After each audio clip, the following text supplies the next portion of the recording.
Monsieur, que faites-vous là donc avec Charlotte? Est-ce que vous lui parlez d'amour aussi? Non, au contraire, c'est elle qui me témoignait d'une envie de l'épouser. Et je lui ai dit que j'étais déjà engagé à vous. Qu'est-ce que c'est donc que vous veut Mathurine? Elle est jalouse de me voir parler avec vous et voudrait bien que je l'épousasse. Mais je lui ai dit que c'est vous que je veux. Quoi, Charlotte? Tout ce que vous lui direz sera inutile. Elle s'est mis cela dans la tête. Donc, Mathurine, C'est en vain que vous lui parlerez. Vous lui ôterez point cette fantaisie. Est-ce que... Il n'y a pas moyen de lui faire entendre raison. je voudrais... Elle est obstinée comme les diables. Vraiment? Ne lui dites rien, c'est une folle. Je pense... Laissez-la là, c'est une extravagante. Non, non, il faut que je lui parle. Je veux voir un peu ses raisons. Quoi? Je gage qu'elle va vous dire que je lui ai promis de l'épouser. Gageons qu'elle soutiendra que je lui ai donné parole de la prendre pour femme. Oh là, Charlotte, ce n'est pas bien de courir sur le marché des autres. Ce n'est pas honnête, Mathurine, d'être jalouse que monsieur me parle. C'est moi que monsieur a vu la première. S'il vous a vu la première, il m'a vu la seconde et m'a promis de l'épouser.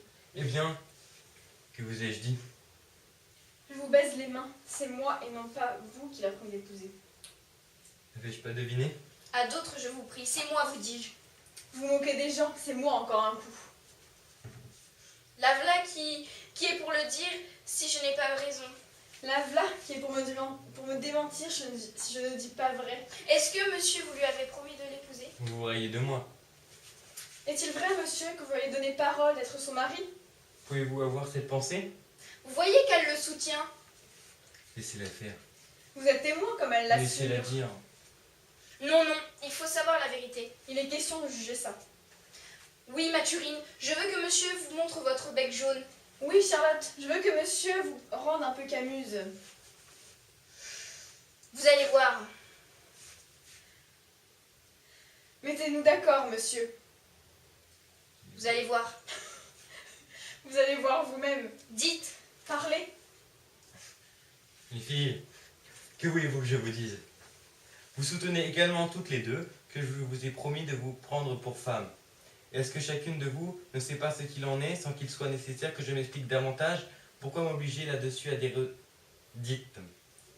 Celle à qui j'ai promis effectivement n'a-t-elle pas en elle-même de quoi se moquer du discours de l'autre? Doit-elle pas se mettre en peine pourvu que j'accomplisse ma promesse? Tous les discours n'avancent point les choses. Il faut faire et non dire. Les effets décident mieux que les paroles. Aussi n'est-ce rien que par là que je vous veux mettre d'accord, et on verra quand je me marierai laquelle des deux a mon cœur. Laissez-la lui croire ce qu'elle voudra. Laissez-la se flatter de son imagination. Je vous adore. Je suis tout à vous. Tous les visages sont laids auprès du vôtre. On ne peut plus s'offrir les autres quand on vous a vu. J'ai un petit ordre à vous donner. Je viens vous retrouver dans un quart d'heure. Je suis celle qu'il aime au moins. C'est moi qui l'épousera. Everybody under the sound of my voice, raise your hands and believe in love. If you believe, I need you to believe in love right now.